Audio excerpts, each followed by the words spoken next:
Cisco is working to power an inclusive future for all. Access to information, security, equality, and fairness. Cisco, the bridge to possible. Learn more at cisco.com/go/bridge to possible. Good evening. We could be just an hour away from a vote in the House of Representatives that'll pave the way for Democratic lawmakers to deliver on many of the promises that got them and the president elected, or we might not. The whole thing could crater. It is truly minute by minute at this time. We'll be joined tonight by one of the key players, Congresswoman Pramila Jayapal. She and her Progressive Caucus members certainly made those promises to make raising kids more affordable, to allow Medicare to negotiate lower prices on prescription drugs, to make paid family leave the law of the land. It's all contained in a social spending and green energy bill that, agree with the politics or not, I should say, would map out the most significant expansion of social benefits since Medicare. Now, what happens in the next hour or so could pave the way for that, or it could scuttle those programs, hurt the people who would benefit from them, perhaps cripple the Biden presidency and leave Democrats deeply vulnerable in next year's midterm elections. That is all on the line tonight as the House gets ready to vote on a separate bipartisan infrastructure bill already passed by the Senate. Moderate Democrats say it must pass before taking up the social spending bill. Progressive Democrats say they won't vote for it without commitments on social spending. And two moderate Democratic senators, Joe Manchin and Kyrsten Sinema, are the key figures who've been holding things up. Dealing with them has been a challenge for the president, not to mention a puzzlement for some fellow Democrats. And now House Speaker Pelosi, who earlier today described this stage of the negotiations and, as I quote, constant invigoration, end quote. She seems determined to bring them to a close. Whether or not she succeeds, that, of course, is anyone's guess. Congresswoman Pramila Jayapal, as we mentioned, chairs the Congressional Progressive Caucus. She's been keeping up pressure from her wing of the party. She joins us now. Congresswoman, good to have you on again. Where do things stand right now with the infrastructure vote? Is it still on? Anderson, it's good to see you. I do not think that the infrastructure bill is going to come to a vote tonight because I don't think that there is a deal yet on the reconciliation bill. And that is what we have been very clear that we need if we're going to vote yes on the infrastructure bill. The reality is that there is a whole group of people who need childcare, people who need paid leave, people who need housing, people who want to see action on climate change. This is all part of the Build Back Better agenda, which is the president's agenda. And so we've got the president's back here. I know he's been working very hard to try to negotiate with people in the Senate who the 4% who don't agree with this agenda that we as Democrats ran on and won on and delivered the House, the Senate, and the White House. So if I had to bet, I would say there's not going to be a vote tonight. So one source told CNN that Speaker Pelosi has had success today flipping some Democrats to the yes column. Do you think you and the Speaker are on the same page at this moment? I just don't. I think there's a lot of rumors swirling around. I can tell you about 5 that I already have confirmed. We don't want to spread rumors, true. So no, you don't have to do that. So, I wasn't going to tell them to you. Okay. I was just saying there's at least 5 in the last 45 minutes that I've had to dispel. So, and I have dispelled. So I can just tell you that right now there are not the votes. There is no pressure coming from the Speaker to this because she understands this is, as she said, this is for the children. She wants this Build Back Better agenda, just like the president does, and just like 96% of Democrats do. So you don't think she will bring it to a vote tonight? I don't think so, Anderson. Of course, anything could change, and but even if she does, there just aren't the votes there. And the Speaker, she does not bring a bill to the floor that's going to fail. So I would highly doubt it. And I think that's an opportunity for us to get back to work and figure out how we're going to get to agreement on this Build Back Better agenda. And then, of course, all of us will vote for both bills and deliver to the president's desk the agenda that he laid out to us when he came 5 months ago to Capitol Hill and asked us to help him deliver on that agenda. So, there's a lot of, been a lot of talk that Senator Manchin has been closed off about what he wants for the spending package. I think last time you and I spoke, you said, and I don't want to paraphrase you incorrectly, but or even quote you incorrectly, but you said, they haven't really come forward with what they want. Manchin floated a $1.5 trillion price tag earlier this month to Dana Bash. Politico obtained a copy of an agreement that Manchin proposed to Majority Leader Schumer back in July to limit the cost of the spending package to $1.5 trillion, which he and Schumer signed. Do you accept that that's the figure he has been putting forward? And if so, what do you think about that figure? Look, there's just no deal on the table. And I talked to Senator Schumer today about that piece of paper because I wanted to know what was going on. And the senator made it clear to me that was just what Joe Manchin wanted him to see, and he saw it, and he signed that he saw it. And I believe the senator. So there is no deal on the table. Remember, this has to be a deal not only that Manchin and Sinema will agree to, but that all of us in the House will agree to, and all of the rest of the senators. Is anything near 1.5 trillion acceptable to you? Because, I mean, you're talking about 3.5 trillion. That's Anderson, why would I negotiate with myself? There's no or offer with me. on the table. Why would you give away your negotiating point with me? I know, but I have to ask these questions. Can you just take us behind the scenes right now? I mean, just for folks watching at home, what is going on now? I mean, is it Speaker Pelosi calling people, you calling people, others, House members? How does this work? No, I mean, really, the Speaker had some meetings with us. I know I and a group of progressives met with her earlier today. I've spoken to the White House today a couple of times. I've spoken to a lot of my members today, Progressive Caucus members who want to know what's going on.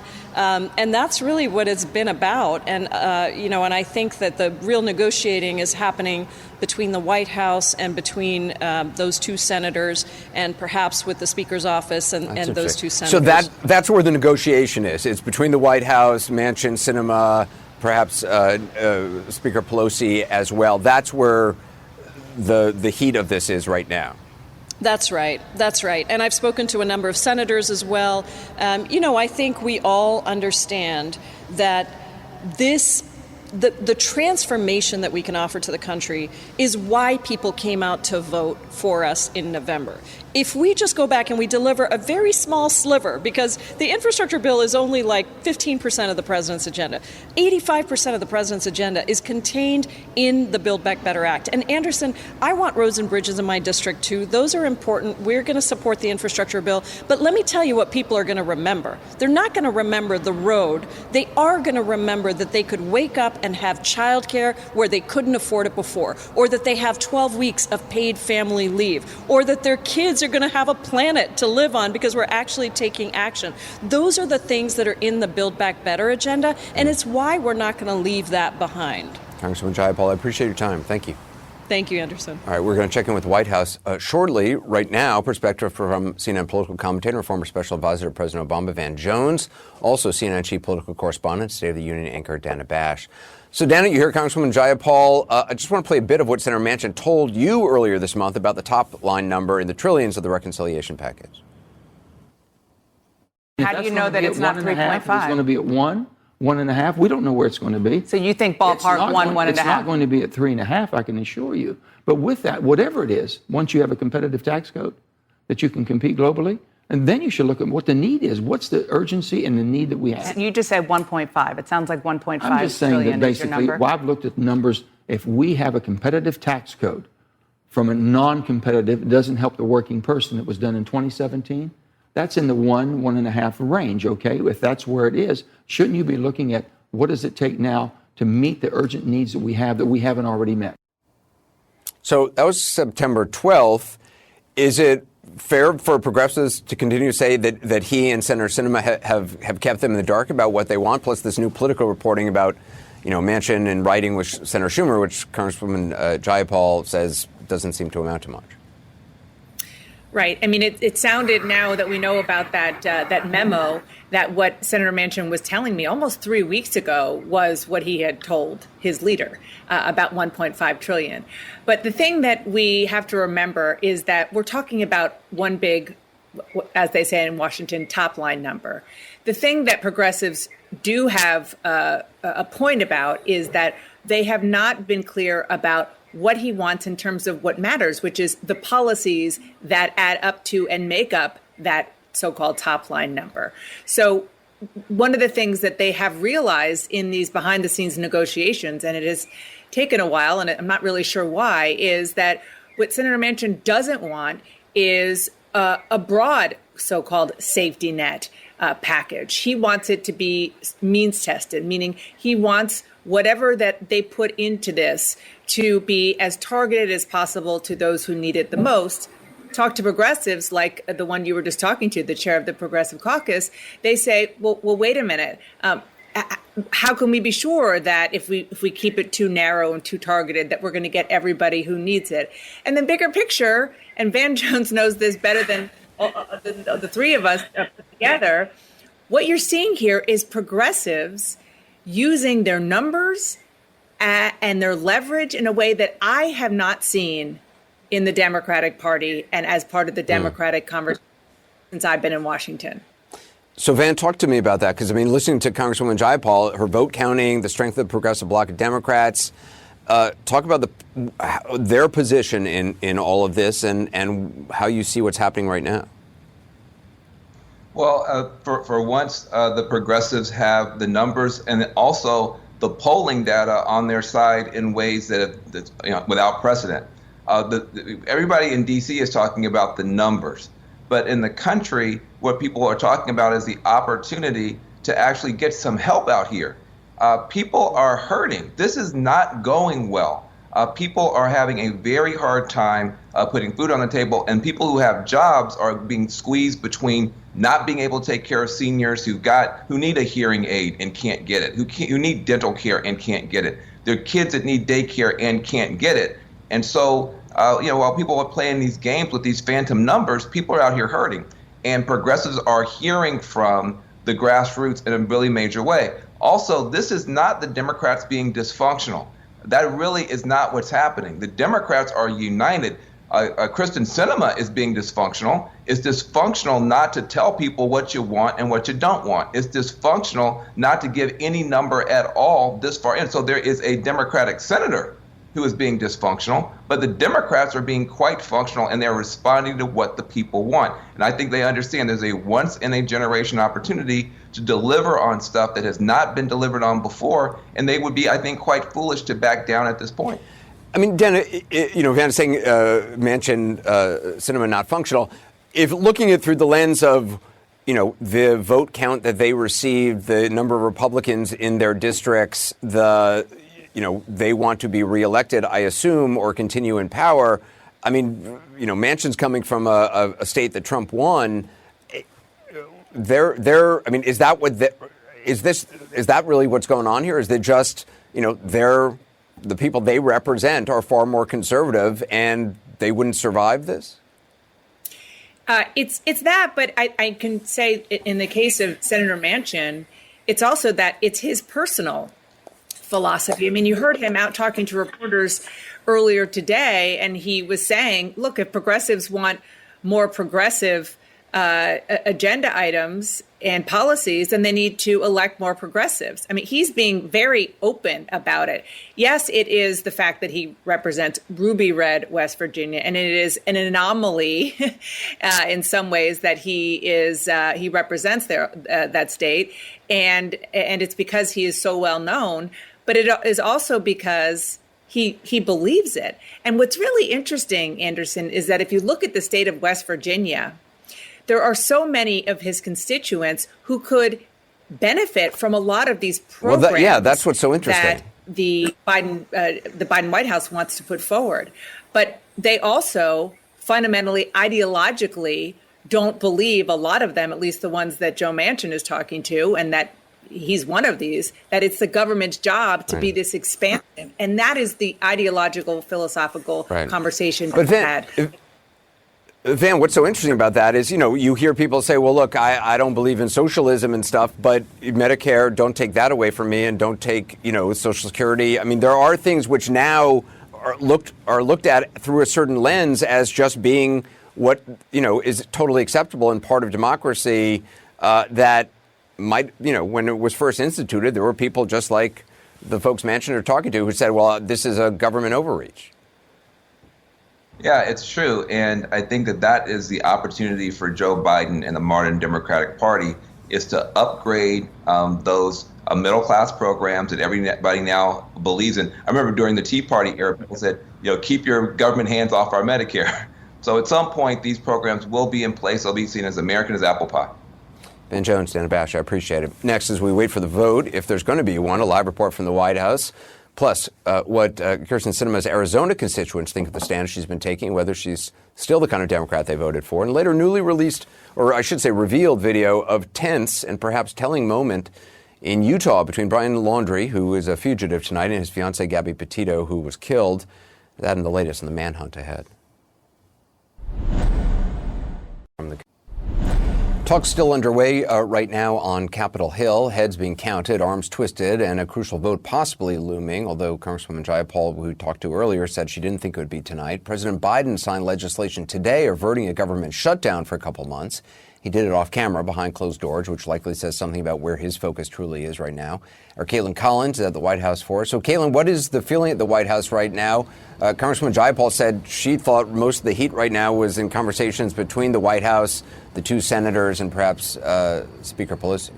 Yeah, Anderson, that's really where the heat has been for the last several days. And so Congresswoman Jayapal telling you that she doesn't think a vote is likely tonight, and if one happens, it will fail. The White House is kind of the thinking that something could happen quickly if anything ultimately happens at all. And I think the fact that President Biden did sign that government funding bill earlier tonight that funds the government through December 3rd, not on camera, is pretty much of a sign of in and of itself of how fluid things really are around here, because the White House had been considering having him do so on camera. That means, of course, he's likely going to get questions from reporters on these negotiations that are happening on Capitol Hill right now. But I think it speaks to the level of sensitivity around those discussions that they are letting Speaker Pelosi do the work here, trying to get those votes so they could potentially have a vote on that infrastructure bill tonight instead of having the president appear on camera and talk about this. They're kind of sitting back and watching to see what happens, like the rest of us are. So Senator Sinema has met with President Biden and his staff many times, even now at this late point in the process.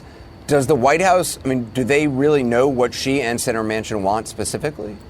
Her office has said that they've made clear to both the president and Leader Schumer what they want, but they are not saying that publicly. And I think given this $1.5 trillion number today that Senator Manchin confirmed after it was revealed, he had signed a document on that with Senator Schumer earlier this summer, really speaks for itself, because the White House for several days, we have been asking basically every day, what is the top line number? Is the White House at least aware without telling us what that number was? And Anderson, they wouldn't even get to that. And I think that's because President Biden has had one goal over the last several days. That's getting Senator Manchin and Senator Sinema on board. And of course, right now here at 8:21 p.m., that is still something they are trying to do. Caitlin Collins, appreciate it. We're now on Senator Sinema, whom you heard Van Jones before the break say is being dysfunctional. That's his characterization. The question now is, what do her Arizona constituents think? CNN's Ed Lavandera reports on that now. Under the lights in Scottsdale, Arizona, two of America's pastimes play out: high school baseball and a few swings at talking politics. We came to talk about Arizona Senator Kyrsten Sinema. She used to represent this area around Phoenix when she was in the House of Representatives. As you see Senator Sinema doing what she's doing, right, what do you make of it? Lou Ziccarelli voted for the Democrat when she was elected to the U.S. Senate in 2018. The thing about it is, it's one thing to go against your party, but you have to be transparent as to why, and let people in your party and your constituents know why. Confusion has been a constant theme among Sinema's supporters. Answers to questions like this aren't helping. What do you say that progressives that are frustrated that they don't know where you are? Sinema says she's motivated by being an independent voice and supports a bipartisan approach. Sinema was elected by a thin margin of just over 2 percentage points. Emily Kirkland was part of an army of progressive activists who worked to get Sinema elected. Kirkland says she canvassed neighborhoods, knocking on doors to turn out voters for the future senator. Where are you now with the senator? Incredibly frustrated. Just so angry and disappointed. In part because it feels like she's just doing what corporate donors want, and she's not listening to voters. Kirkland points to what happened in March when Sinema walked into the Senate chamber and with an emphatically expressive thumbs down, voted against a bill to create a $15 an hour minimum wage. Sinema said she's supported past minimum wage increases, but the March proposal should not have been tied to a COVID-focused relief bill. Still, progressive activists blasted Sinema for listening more to corporate donor interests instead of her supporters. The senator then posted this picture of herself on Instagram with a ring that said, F off. Kirkland believes Sinema was sending a message to activists like her. It seems like she kind of delights in saying, voters, I don't have to listen to you. And I don't think that's an attitude that's winning her a lot of friends in Arizona. What do you take away from that? Yeah, it tells me that she is really enjoying being in Washington and getting to be this power broker. Kirkland says she won't campaign for Sinema again. She's not alone. 2 progressive activist organizations are recruiting another Democrat to challenge Sinema when she's up for re-election in 2024. Over a happy hour beer, Fran Williams tells us she's been a lifelong Democrat who voted for John McCain, but she doesn't see Sinema as Arizona's newest political maverick. She and Joe Manchin are running for Mr. and Miss Congeniality of the Senate. It's the best I can determine, you know. So we're unhappy with what we thought she would bring to the table. Sinema has caught the attention of Republicans like Christina Murray. Just before her son came up to bat, she told us Sinema's actions make her open to voting for her in the next election. Well, we want somebody who's independent thinking, right? We don't want somebody to be in lockstep with their party. The way Senator Sinema is acting right now, yes, you seem surprised by what you've seen. Absolutely, because like I said, she's not falling in line with the gang. You know, it's just she's thinking for herself, thinking critically. And don't we want politicians to think critically and to actually represent their constituents?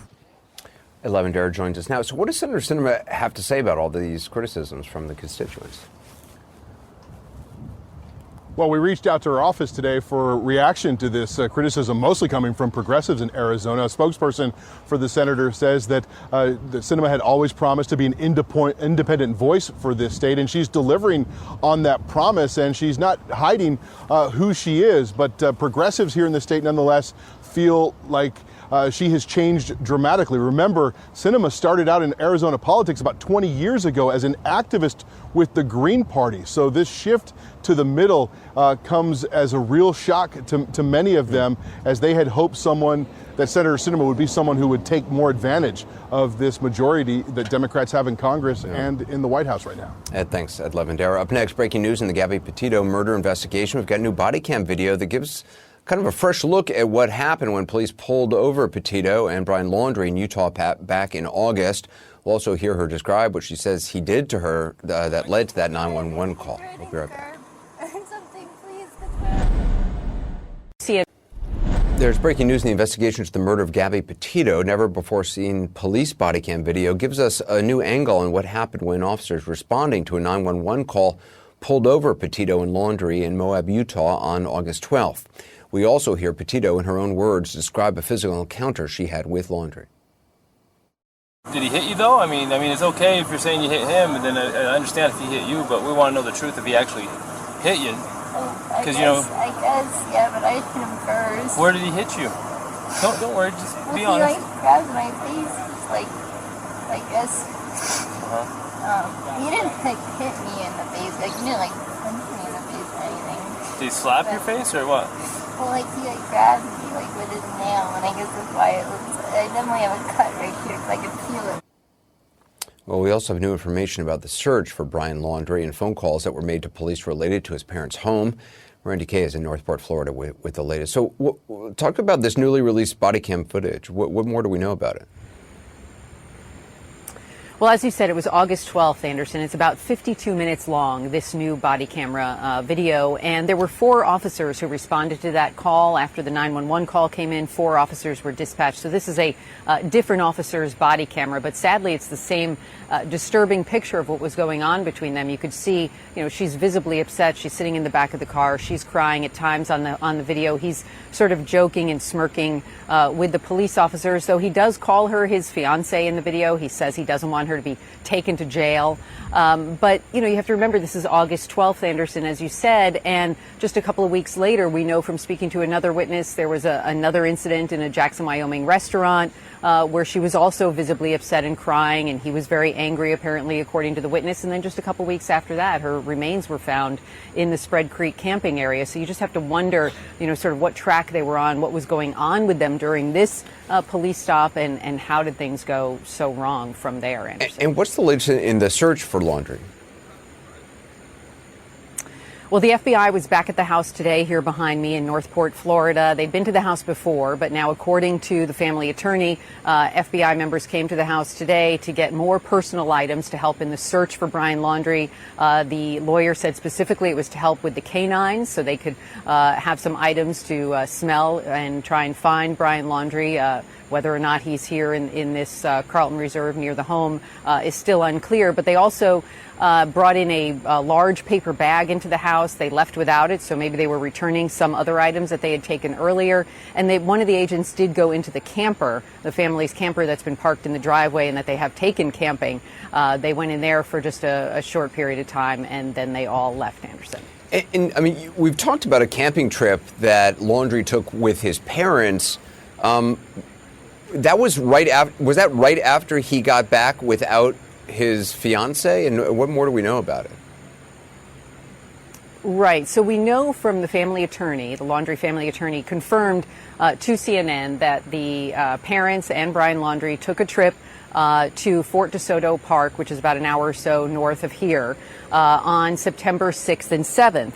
But just today, we got new records from Pinellas County showing that Roberta Laundrie, Brian Laundrie's mother, had actually made a reservation for 2 people to go camping on September 1st to 3rd. We got the paperwork and looked at it. That reservation was made on August 24th, and then it was canceled on August 31st. And that's a key date because we know he returned home from Wyoming in Gabby's van without Gabby on September 1st. So it makes sense that he would have been on the road driving from Wyoming to Florida on August 31st. So that's the date that reservation was canceled for 2 people. The question is, why was it canceled? Did he call and tell his parents he was coming home? Did they know he was coming home without Gabby? Did he tell them why he was coming home without Gabby? So did they want to be at the house when he arrived home? So these are all questions, of course, that need answering. But we know they made a new reservation on September 3rd to go on the 6th and 7th again. All right, Randy, thanks. Appreciate it. Lenny DePaul joins us now. He's the former commander of the U.S. Marshal Service Regional Fugitive Task Force for New York and New Jersey. Lenny, thanks for being back with us. So the police were responding to the Laundrie's home, as Randy just reported, around the time that Gabby Petito was reported missing. Does that help investigators at all?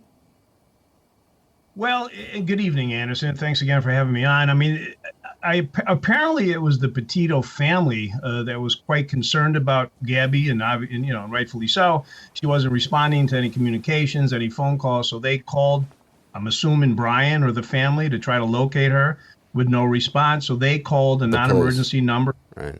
Police responded a few times. So that's the way that that went down. So does it help police? Clearly, I mean, the FBI were back at the Laundrie's house today, according to the Laundrie family attorney, collecting evidence they said to use for perhaps canine searches. I mean, just big picture, where do you see this investigation? Does it seem from the outside that they really have a sense of where he may be? I mean, I think they're just, leaving no stones unturned. I mean, if they believe or if they got another tip or their investigation is leading them back to the Carlton Reserve, they want to be prepared. So they want to get a canine, especially a bloodhound, to sniff some clothes, to get that scent inside these dogs who are fabulous. I mean, they hold these scent for over a week, and they can pick up a scent at 100 miles and track them for over 100 miles. Wait, so they can hold a scent for a week? That's incredible. Bloodhounds do. Bloodhounds over a week. I think it's close to 2 weeks. Once they onto that scent, it gets into their skin. It remains with them for quite some time. So they're phenomenal to work with. And heavy terrain, wooded areas, if he is still in this reserve like they think he is, aviation support, thermal imaging, night vision, that stuff's not going to work well. So canines are much needed. In your experience, I mean, I guess every case is different. Someone on the run, though, do they nearly always have help? Or someone they talk to or someone they contact? I think this particular fugitive, he's off the grid. He's gone dark. If he's in the woods, he's trying to lay low, not communicating. He's certainly sleeping with one eye open. He's not going to call anybody at this point. I wouldn't think so. I'd be quite shocked because fugitive investigators they're all over that trusted circle of friends, as I've said, the family, the parents, they're looking at everything. They're turning their worlds upside down. So if he makes that mistake and makes that call, that's a home run for law enforcement. There's a lot of locals who know that area, that reserve well, who doubt that he'd be able to stay in there this long.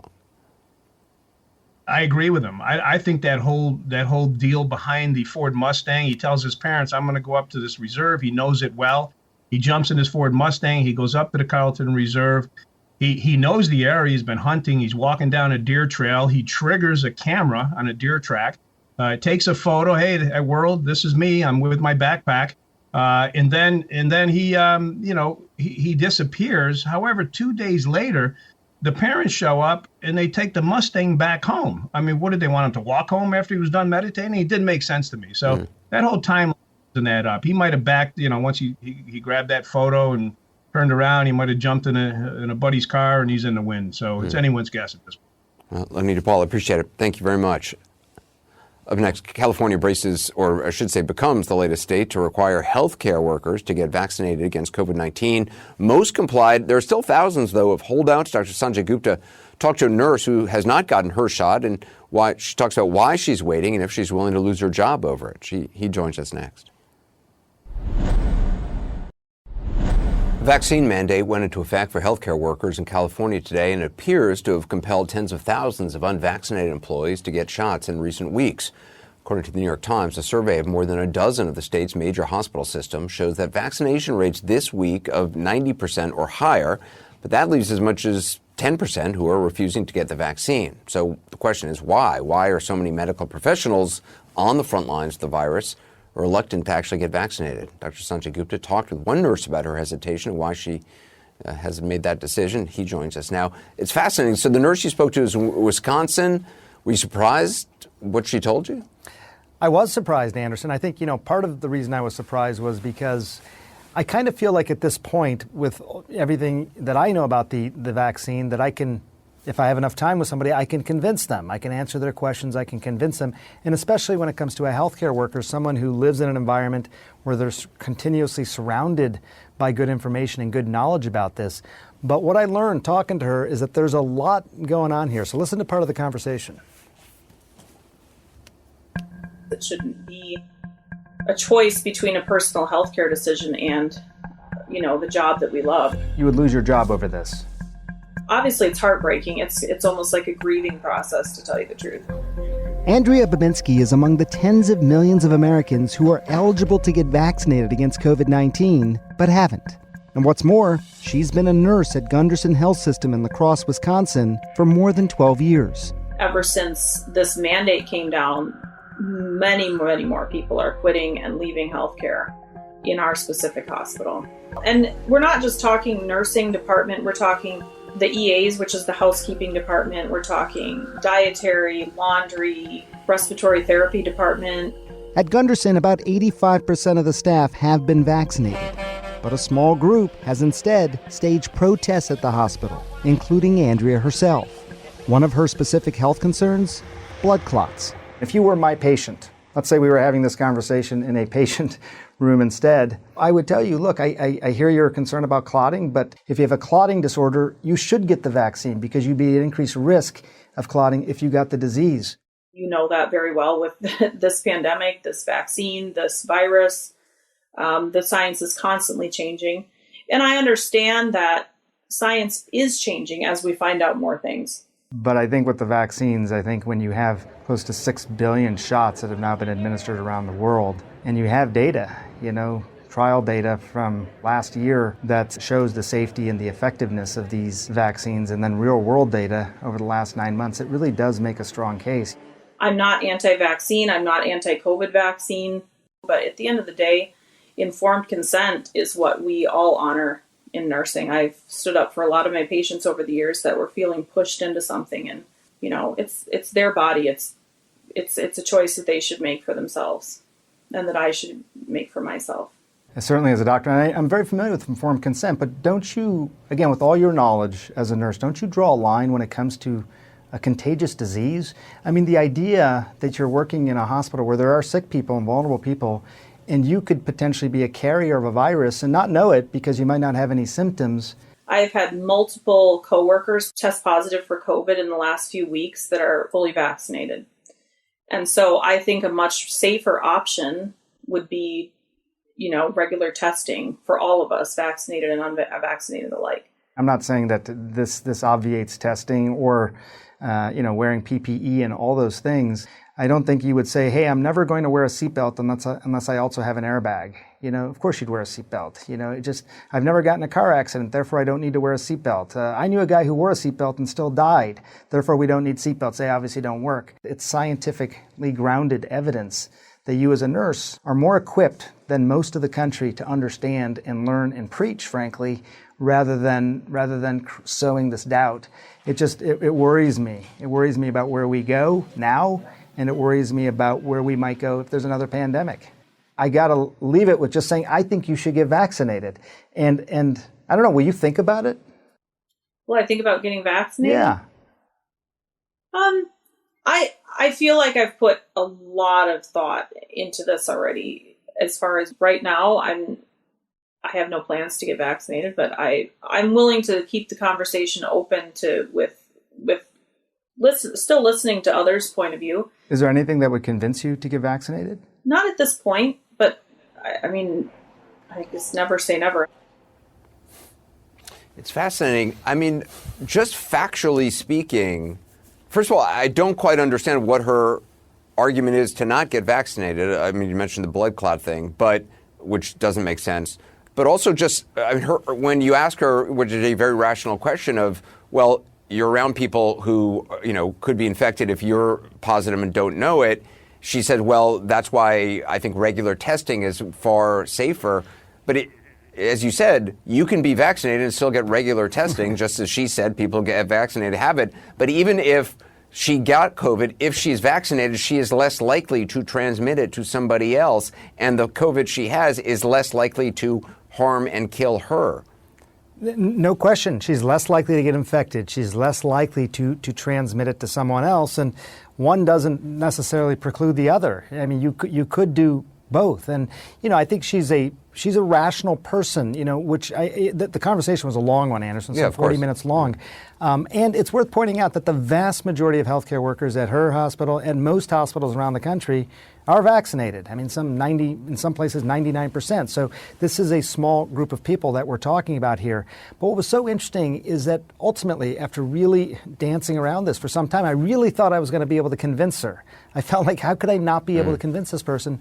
It really came down to the mandate for her. The idea that it felt too authoritarian, that she was being told what to do. That, I think, was what really was bothering her about this. That's my sense of what came out of it, is because she kept coming back to the idea of a mandate and being forced to do it, and seemed to object to that rather than the vaccine itself. Anyway, Sanjay, I appreciate it. Thank you. Really fascinating and important what you're doing. Coming up next, a longtime advisor to the former president is out again. I feel like he's been out a couple times, and then they always bring him back, doesn't the former president? New allegations against Corey Lewandowski next. Where will we be in 5 years? In 50 years? Will everyone have access to information and security, to equality and fairness? Cisco has made it its purpose to power an inclusive future for all. Where will we be in 50 years? Let's go see. Between the world and what we make of it, there's a bridge. Cisco, the bridge to possible. Learn more at cisco.com/go/bridge to possible. It's summer, which means that millions of people are on the roads, heading to and from vacation. Seeing that check engine light come on can cause major anxiety. It's never a good feeling, especially if your car's no longer covered under a warranty. And if your car is out of warranty, that light can signal expensive car repairs. This is where CarShield comes in. CarShield picks up where your warranty left off, offering vehicle service plans that can cover expensive repairs, like your engine, transmission, and AC, which could save you thousands of dollars. Here's how it works. When your car needs repairs, use your favorite mechanic or dealership, and CarShield pays them directly. That's it. It's not just a protection plan, it's peace of mind. Get a free quote by calling 800-416-6522 or visit carshield.com. That's 800-416-6522 or carshield.com to get your free quote. A once well-known member of the former president's inner circle, often controversial in his own right back in the day, has been removed from a key position atop the 45th president's political operation. Corey Lewandowski was always there with the former president on the campaign trail in the White House, most recently leading the former president's super PAC.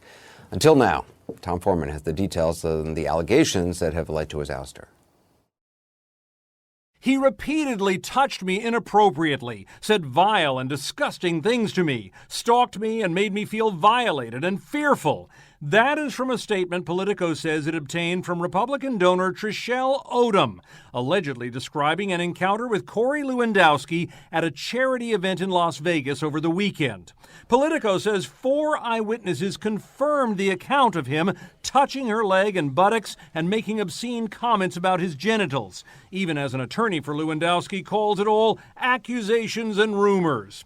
Still, Trump's super PAC moved fast to push out the insider. Corey Lewandowski will be going on to other endeavors, and we very much want to thank him for his service. He will no longer be associated with Trump World.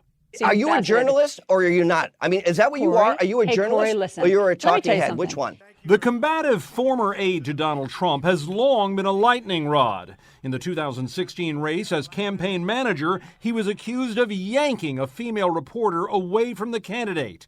He and Trump denied it, then video appeared. He clearly did touch this person, whether or not you think it was battery or not. Touch. I don't know what touch means. Well, he said, I never touched this person. And then she says, oh, look at my arm. I mean, did he mislead you as well? Not at all. No, not at all. A few months later, Lewandowski was fired anyway. From your perspective, what happened? Why were you fired? I don't know. But the next year, he was back in the circle, where singer Joy Villa accused Lewandowski of swatting her bottom during a party at the Trump Hotel in D.C. Yet he steamed on as a prominent defender of Trump, raging about the Russia probe, jousting with Congress, and, like his boss, frequently and publicly eviscerating the truth. I have no obligation to be honest with the media because they're just as dishonest as anybody else. And now it is not at all clear that he can come back yet again. Amid such damning accusations from such a big donor, it appears Lewandowski may have finally gone too far for even Team Trump. Anderson? We shall see.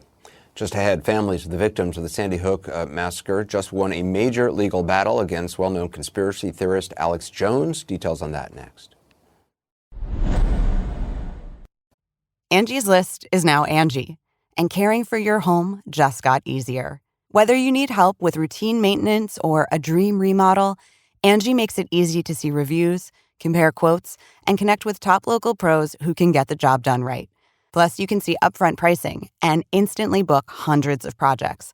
No phone tag, just the work you need done at a time that works for you. Angie's got your to-do list covered from start to finish. Book your next home project today at Angie.com. That's ANGI.com. It seems to happen like clockwork. As soon as a warranty runs out, things break and they're no longer covered. When your car is in that situation, though, you could be staring down thousands of dollars in repair bills. CarShield begins where your warranty ends with service plans that cover those expensive surprises. They pay your favorite mechanic or dealership directly, making the entire process fast and easy. Get a free quote by calling 800-416-6522 or visit carshield.com to get your free quote.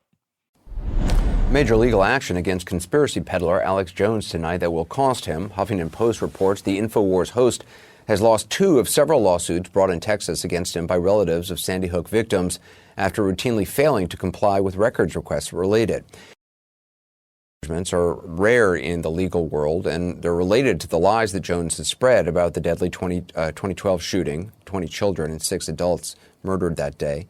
We won't repeat Jones's lies here, only to say that they were lies and horrible. 9 families who lost loved ones filed lawsuits against Jones and InfoWars. A jury will be convened to determine what Jones must now pay in damages. CNN has reached out to attorneys for the plaintiffs in the case. Alex Jones's attorney has declined to comment. News continues. Let's hand it over to Chris for Cuomo Primetime. Chris? Where will we be in 5 years? In 50 years? Will everyone have access to information and security, to equality and fairness? Cisco has made it its purpose to power an inclusive future for all. Where will we be in 50 years? Let's go see. Between the world and what we make of it, there's a bridge. Cisco, the bridge to possible. Learn more at cisco.com/go/bridge to possible.